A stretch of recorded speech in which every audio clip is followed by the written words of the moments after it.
रक्षा मंत्री राजनाथ सिंह ने कहा है कि आज के अनिश्चित वैश्विक माहौल में प्रासंगिक बने रहने का सबसे बड़ा रास्ता आत्मनिर्भरता है। कोलकाता में आयोजित रक्षा और समुद्री संवाद सागर संकल्प भारत की समुद्री शान की वापसी के उद्घाटन के बाद उन्होंने यह बात कही।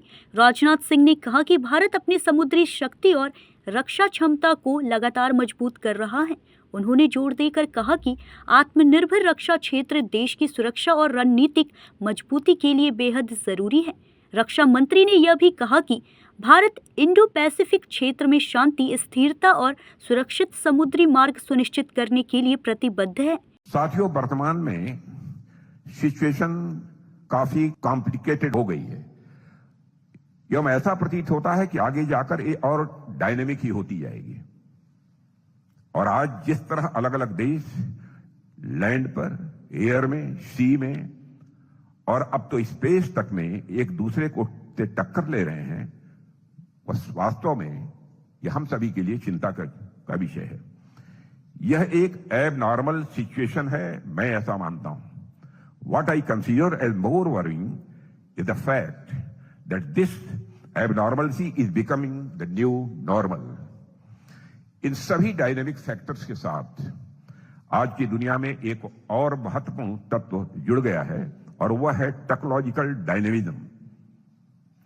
आज जीवन के लगभग हर क्षेत्र में टेक्नोलॉजी अभूतपूर्व परिवर्तन ला रही है।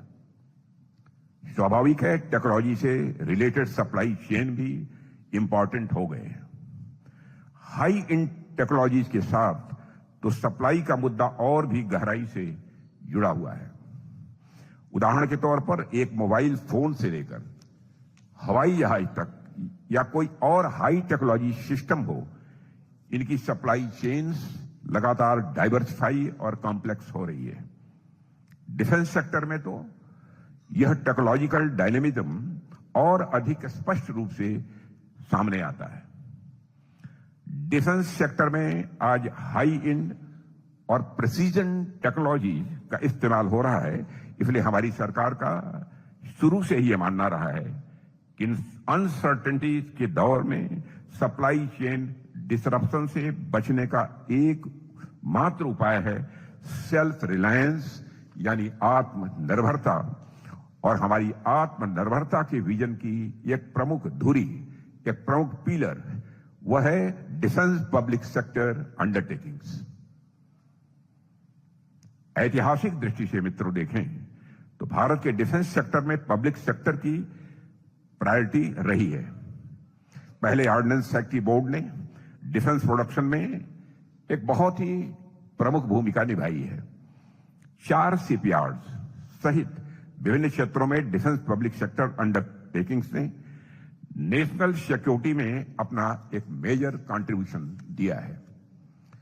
परंतु लगातार परिवर्तनों, जिनमें से कुछ की मैंने अभी चर्चा की है, उनके मद्देनजर और हमारे डिफेंस प्रोडक्शन को क्वालिटेटिव और क्वांटिटेटिव मजबूती प्रदान करने के उद्देश्य से कई स्ट्रक्चरल और पॉलिसी रिफॉर्म्स को भी लागू किया गया है, जिससे एफिशिएंसी, अकाउंटेबिलिटी और कॉम्पिटिटिवनेस बढ़ी है।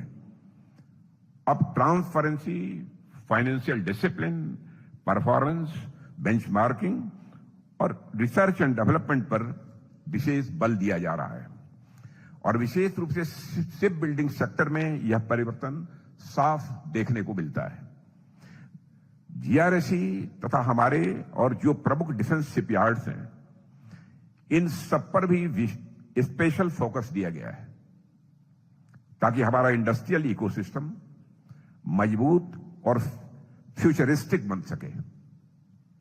इन शिपयार्ड्स को प्रोडक्शन यूनिट्स के साथ साथ टेक्नोलॉजी हब्स के रूप में डेवलप करने का भी लक्ष्य रखा गया है। Infrastructure modernisation, digital ship design tools, modular construction techniques और सप्लाई चेन इंटीग्रेशन के माध्यम से इन्हें ग्लोबल स्टैंडर्ड्स तक ले जाने का प्रयास भी किया जा रहा है। और हम अपने न्यूज़ इंडिया 24 से काजल सिंह, ब्यूरो रिपोर्ट।